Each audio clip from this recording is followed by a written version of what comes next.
¿Qué tal, amigos y amigas? ¿Cómo se encuentran? Si echáramos una mirada de conjunto sobre la literatura francesa de la primera mitad del siglo XX, siempre que situáramos la experiencia de Marcel Proust, non plus ultra de la estética romántica, como terminal del siglo XIX, en vez de considerarle como suele hacerse en el siglo XX, sería fácil deducir que la literatura francesa más contemporánea no ha producido tan altos frutos creativos como anteriormente. Tal vez el motivo habría que buscarlo precisamente en una excesiva fidelidad a lo decimonónico, después que las cosas y las circunstancias hubieran cambiado tanto. Los narradores franceses de esta época conservan aún sustancialmente los hábitos formales de la narrativa clásica del siglo XIX, un tipo de novela hecha de confidencias y muy atenta a los problemas de orden psicológico, muy cuidada, pero de límites estrechos. Aunque es cierto que en ocasiones todo ello también es utilizado con una nueva intención. En la primera mitad del siglo XX, la ética, entendida como reflexión sobre el obrar humano, lo es todo. La literatura francesa encuentra en el debate de las ideas morales no solo su médula, sino su punto de mayor avance y valor, aún estilísticamente. Se trata de toda una generación de autores que en la niñez, ya sea en el propio hogar o en las trincheras, conoce la Gran Guerra, una generación que tiene que forjar una seria esperanza para sobrevivir, incluso en lo político, una generación que ve nacer y crecer la Revolución Soviética, que conoce el auge del fascismo y el nazismo y que se dirige a paso seguro hacia la Segunda Guerra Mundial. ¿Cómo podían entonces las cosas seguir siendo como antes? Antoine de Saint-Exupéry. Nacido en Lyon en 1900 y fallecido en el mar Tirreno en 1944. Novelista y aviador francés, sus experiencias como piloto fueron a menudo su fuente de inspiración. Tercero de los 5 hijos de una familia de la aristocracia, su padre tenía el título de vizconde, Antoine de Saint-Exupéry vivió una infancia feliz en las propiedades familiares, aunque perdió a su progenitor a la edad de 4 años. Estuvo muy ligado a su madre, cuya sensibilidad y cultura lo marcaron profundamente y con la que mantuvo una voluminosa correspondencia durante toda su vida. Su interés por la mecánica y la aviación se remonta a la infancia. Recibió el bautismo del aire en 1912 y la pasión de volar ya no lo abandonaría nunca. Después de seguir estudios clásicos en establecimientos católicos, preparó en París el concurso de entrada en la Escuela Naval, pero no logró su objetivo y se inscribió en Bellas Artes. Pudo aprender el oficio de piloto durante su servicio militar en la aviación, pero la familia de su novia se opuso a que se incorporara al Ejército del Aire, por lo que se resignó a hacer diversos oficios, a tiempo que frecuentaba los medios literarios. La biografía de Saint-Exupéry está marcada por el signo de la ansiedad, una ansiedad que caracterizó su gusto por la aventura y canalizó dedicándose a la aviación. Saint-Exupéry es uno de los pioneros de los vuelos postales internacionales, en un tiempo en el que la aviación era una tarea extremadamente difícil y peligrosa. Casi toda su obra se concentra en sus experiencias profesionales como aviador, convertidas en su fuente de inspiración como escritor, ya que mientras volaba también escribía. Comenzó novelando sus vivencias aventureras con una prosa lírica y posteriormente pasó a escribir diarios, informes y cartas. Saint-Exupéry sentía que el futuro de la humanidad pasaba por el arte y el progreso, y toda su obra se encuentra marcada de reflexiones de índole humanista, de crítica de la cultura y de una religiosidad de tintes cristianos, subjetiva y heterodoxa. El año 1926 marcaría un giro decisivo en su vida, con 2 hechos. Por un lado, la publicación de su primer título, El aviador, un breve relato aparecido en una revista en la que trabajaba su buen amigo Jacques Prévost. Y por otro, un contrato como piloto de línea en la compañía Latécoère, la futura aeropostal, donde transportará el correo desde Toulouse a Senegal. A partir de entonces, alimentada de su propia experiencia, a cada escala del piloto corresponderá una etapa de su producción literaria. Mientras trabaja como jefe de estación aérea en el Sáhara español, en 1929, escribe su primera novela, Correo del Sur, en la que ensalza la profesionalidad, la camaradería de los pilotos de línea postal.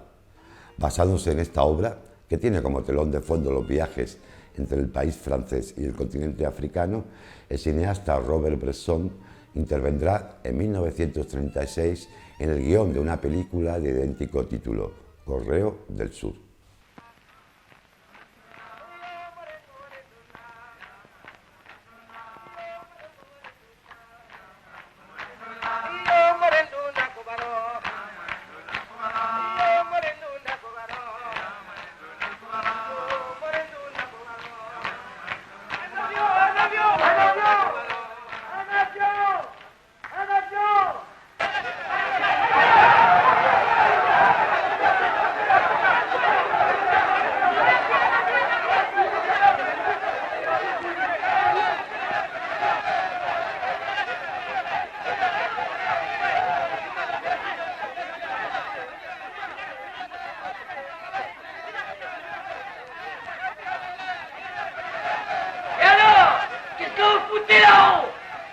Un avion, c'est ça! Un avion!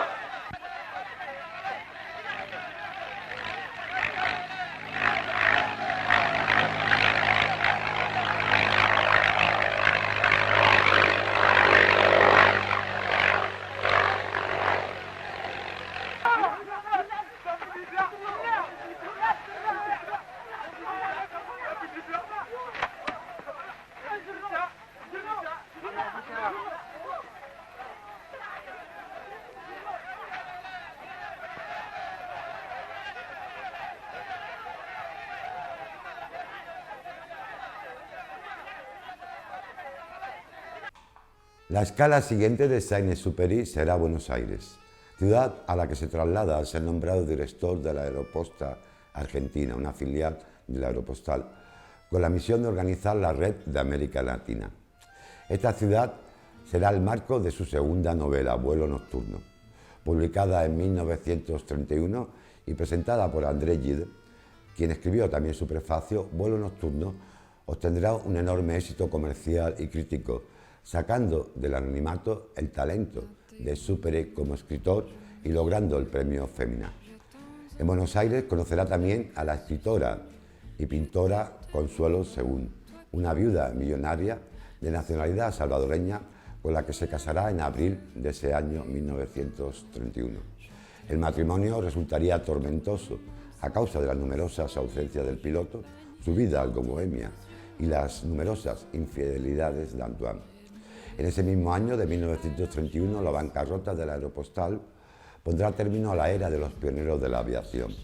Pero Saint-Exupéry no dejará de volar como piloto de pruebas e intentará efectuar varios récords, dos de los cuales resultarán en graves accidentes. Vuelo Nocturno también será adaptado al cine, con los hermanos Barrymore como protagonistas y con Clark Gable. Esta película de aventuras narra las peripecias de un grupo de forzados pilotos del servicio de correos y supone un ligero divertimento para los amantes del cine de aviones.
Tras los resultados económicos desfavorables de la compañía Aeropostal, que acaba en la bancarrota y que termina prescindiendo del intrépido Antoine, nuestro autor se ve obligado durante la década de los años 30 a multiplicar sus actividades, consagrándose al periodismo y la escritura.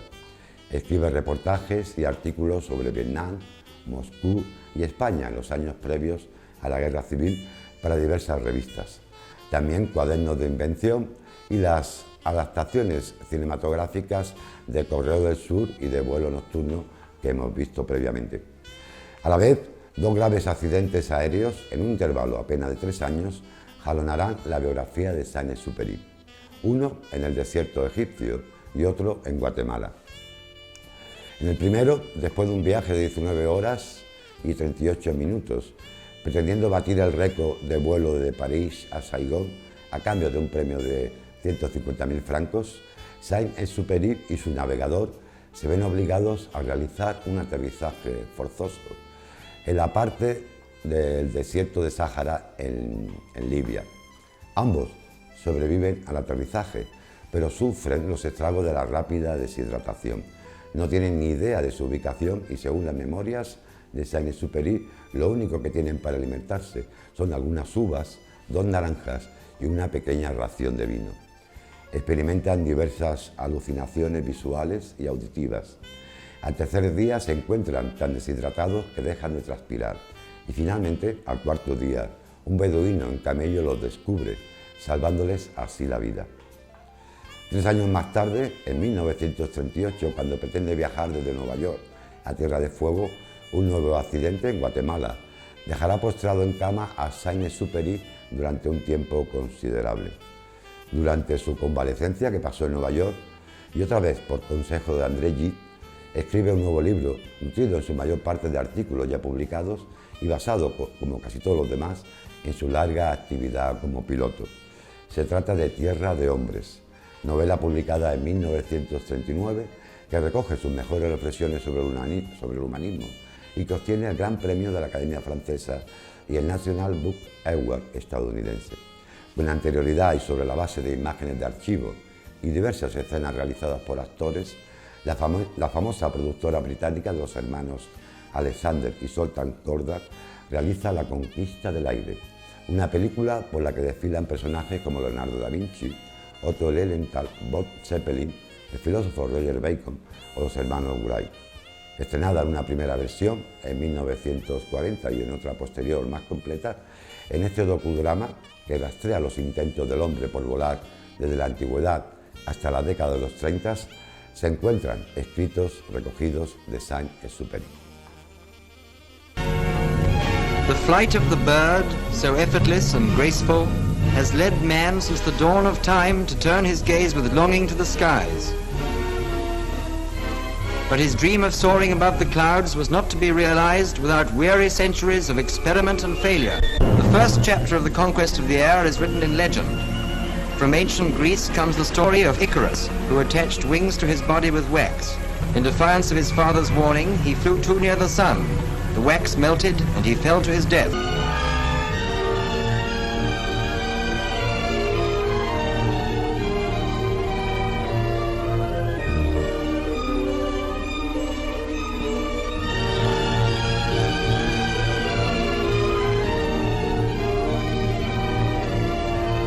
At last, man shares with the bird the conquest of the air.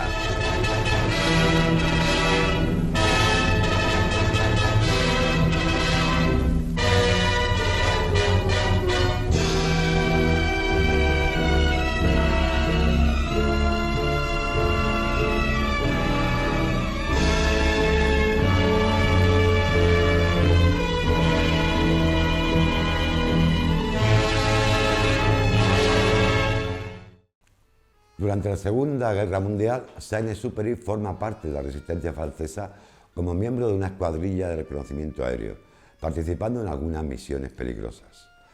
Tras el forzado armisticio, cuando Alemania invade Francia, se marchará a Nueva York para intentar que los americanos entren en el conflicto bélico y se convertirá en una de las voces más influyentes de la resistencia. Sin embargo, su meditación, sobre todo su meditación literaria, se elevaba por encima de la historia inmediata del momento. En América escribe su novela Piloto de guerra y Cartas a un rehén, donde alude a las amenazas que la época hacía pesar sobre el respeto del hombre, para finalmente optar por la parábola con El Principito en 1943. Fábula infantil de contenido lírico ilustrada por él mismo y a la que dedicaremos nuestro próximo programa, se publicará en los Estados Unidos, pero no en la Francia ocupada. En ese mismo año de 1943, el año de su publicación, su postura, la postura de Saint-Exupéry, al margen de compromisos políticos partidistas, le atrajo la hostilidad de los gaullistas. Charles de Gaulle afirmará públicamente que Saint-Exupéry en realidad apoya a Alemania y, deprimido por ello, el piloto comienza a beber en exceso. Tras 27 meses en Estados Unidos, regresará a Europa para volar con las Fuerzas Armadas francesas, luchando junto con los aliados en un escuadrón ubicado en el Mediterráneo. A sus 43 años, una edad que por aquel entonces era sinónimo de jubilación para el ejército, no solo Saint-Exupéry es más viejo que la mayoría de sus compañeros, sino también sufre de diversos dolores a causa de sus múltiples fracturas. Asignado a un escuadrón de cazas, unas aeronaves que un funcionario describiría como desgastadas por la guerra y sin condiciones de aeronavegabilidad, en la segunda misión Saint-Exupéry destrozará debido a un fallo del motor un P-38, después de lo cual permanece en tierra durante 8 meses. Reinstalado de nuevo en misiones de vuelo gracias a la intervención personal del general Eisenhower en 1944, un año antes de finalizar la guerra, en la primavera será trasladado a Cerdeña y luego a Córcega, en una unidad de reconocimiento para fotografiar diversas zonas en vistas de un previsto y futuro desembarco en la Provenza. Su última misión de reconocimiento consiste en recoger información para inteligencia sobre los movimientos de las tropas alemanas en el Valle del Ródano y sus alrededores, en la conocida como Operación Dragón, término en clave para aludir a la invasión de la costa francesa, del sur de Francia. En una de esas misiones, en la noche del 31 de julio de 1944, el avión de Antoine de Saint-Exupéry, un P-38 sin armamento, despega desde una base aérea en Córcega y desaparece misteriosamente para no regresar jamás. Durante décadas, el destino del último vuelo del escritor será un misterio, un enigma insondable. Año tras año, la búsqueda continúa. Han aparecido un gran número de aviones Lightning P-38 abatidos en el Mediterráneo en el transcurso de la Segunda Guerra Mundial, pero el del comandante Saint-Exupéry sigue sin aparecer.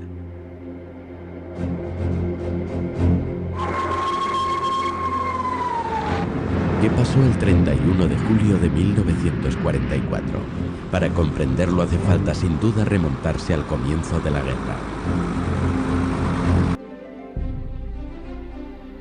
El escritor fue autorizado a reincorporarse a su escuadrilla para efectuar 5 misiones de reconocimiento. 3 semanas más tarde, un radiante Saint-Exupéry vuela hacia Cerdeña, a donde se ha trasladado recientemente el Grupo 233. Allí, bajo el sol de verano, le espera su universo. La base, los aviones, las misiones, pero sobre todo sus camaradas, a los que está deseando volver a ver. Aunque la mayoría del grupo ha sido reemplazado por pilotos mucho más jóvenes. Tenientes jóvenes para quienes Saint-Exupéry es la personificación de la aviación mitológica, de los pioneros del correo aéreo cuyas actividades heroicas alimentaron su deseo de convertirse en pilotos. El 16 de mayo de 1944 dan la bienvenida a este icono compañero de Mermoz y Guillaumin. Las armas de Saint-Exupéry son sus cámaras de fotos. ¿Qué oportunidades puede tener frente a un ataque enemigo? Ante la perspectiva de un desembarco en Provenza, la escuadrilla 233 vigila las posiciones del enemigo en el litoral hasta Lyon. Originario de Saint-Maurice-de-Remans, cerca de Annecy, a Saint-Exupéry le encargan misiones sobre los Alpes. El 31 de julio de 1944, ¿se desvió por su cuenta y riesgo hasta el castillo de su infancia? John Phillips, enviado por Life para escribir sobre el Escuadrón 233, se reúne con Saint-Exupéry, que paga su deuda escribiendo ante sus ojos la famosa Carta a un americano. Reclinado sobre el bloc de escritura que apoyaba en las rodillas, escribía con líneas regulares de pequeñas letras negras que se alzaban con valor hacia la esquina de la página, escribió el periodista. Durante 3 semanas, Phillips captó sin cesar la vida diaria de los pilotos. Captó aquellos instantes sin saber que eran los últimos momentos de la vida del escritor.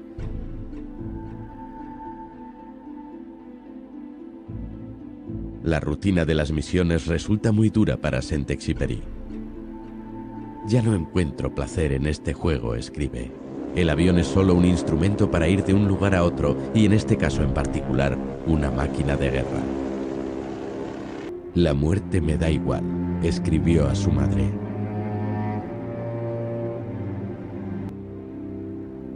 La mañana del 31 de julio de 1944, al comandante Saint-Exupéry le han asignado una misión de rutina al este de Lyon. El proceso de partida se hace igual que siempre. 7:30, Saint-Exupéry llega a la pista de Borgo para preparar el vuelo. 7:55, de forma tan penosa como siempre, comienza la larga operación de vestir al piloto. 8:10, ayudado por el soldado Souty, Saint-Exupéry se instala en la cabina de su Lightning. 8:20, el piloto procede a la verificación de los instrumentos de a bordo. 8:40, peinado, el mecánico da la señal de arrancar los motores.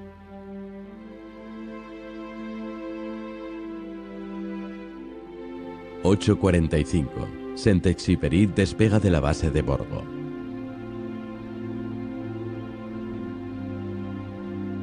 9 horas. El Lightning número 233 desaparece de las pantallas de radar. 4 horas más tarde le seguían buscando en vano. ¿Qué sucedió el 31 de julio de 1944? ¿Qué circunstancias rodearon la muerte del comandante Saint-Exupéry? Durante años, decenas de testigos han afirmado ver un avión hundirse en el agua. Pero la misma historia se repite en Niza, en Menton, en Canqueirán, en Marsella. Algunos siguen creyendo que se estrelló en los Alpes. Accidente, fallo mecánico, combate aéreo, suicidio. Las hipótesis son muchas, pero solo hay una cosa cierta. A fecha de hoy el misterio sigue sin resolverse. El mismo día que desapareció Saint-Exupéry, una información extrañamente olvidada después llegó a la base aérea de Borgo.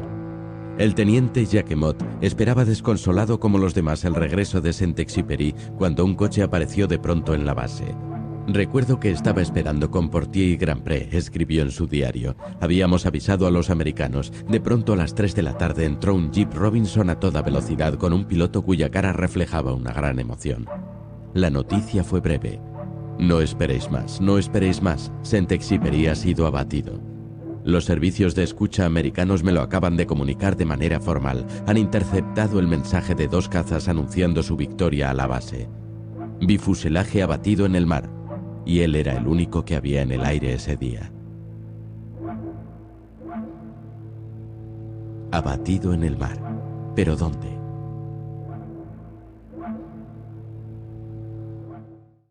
En el momento de su muerte, cuando su avión fue abatido por la aviación alemana en la Costa Gala, Antoine-Marie Jean-Baptiste Roger, conde de Saint-Exupéry, tenía 44 años de edad. Su obra casi por entera se concentra en su experiencia profesional. Correo del Sur es propiamente una novela, mientras Vuelo nocturno, Tierra de hombres y Piloto de guerra tienen carácter de experiencias personales a las que se le añaden comentarios interiores. Saint-Exupéry quiso abandonar ese ámbito limitado para pasar a la narración simbólica. Pero no podemos lamentar que Ciudadela, editada en 1948, una de sus obras póstumas, junto a otros diversos cuadernos de notas, o la carta a su madre, quedará incompleta. La prosa de Saint-Exupéry impresiona por un rigor en el que la desnudez de toda retórica y artificio asegura la eficacia de un relato de acción. Cercano por su conciencia de la aventura a otros autores de su época, sobre todo André Malraux, y por su búsqueda del absoluto al filósofo Georges Bernanos, Saint-Exupéry mostró siempre que el hombre no es más que lo que hace. Sabemos, y la historia europea, como Nietzsche acertó a predecir, así lo confirma, que la moral de lo heroico lleva en definitiva al nihilismo. Así, del ambiente de estos escritores veremos desprenderse al explosivo Louis Ferdinand Céline, cuyas primeras 400 páginas de su viaje al fin de la noche constituyen uno de los acontecimientos capitales de la prosa francesa de esta época del siglo XX.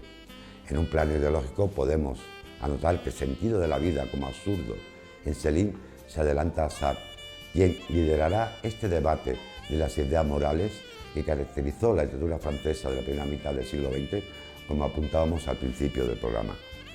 Pero en el orden de la expresión, Céline quedará como un hecho cerrado en sí mismo, sin ejemplos ni sucesores. Sin embargo, nuestro autor de hoy, Saint-Exupéry, para quien el hombre, como decimos, no es más que lo que hace, seguirá leyéndose mucho tiempo. Él nos ha dado la épica de la obligación realizada en un ambiente que, siendo moderno, los progresos de la aviación ya han convertido en algo fabuloso y romántico. De su obra más conocida, El Principito, esa preciosa y encantadora fábula, hablaremos en un próximo programa, aquí, en Maldita Literatura. Os espero. Hasta entonces, muchas gracias por su atención.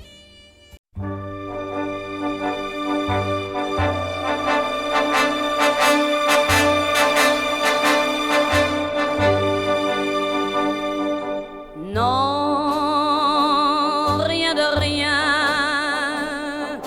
Non, je ne regrette rien. Ni le bien qu'on m'a fait, ni le mal, tout ça m'est bien égal. Non, rien de rien. Non, je ne regrette rien. C'est payé,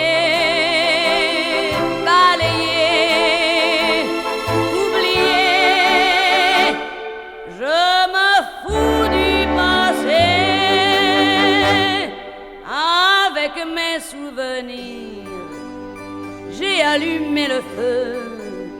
Mes chagrins, mes plaisirs, je n'ai plus besoin de balayer les amours avec leur trémolo, balayer pour toujours. Je repars à zéro. Non, rien de rien. Non, je ne regrette rien. Ni le bien qu'on m'a fait, ni le mal, tout ça m'est bien égal. Non, rien de rien. Non, je ne regrette rien, car ma vie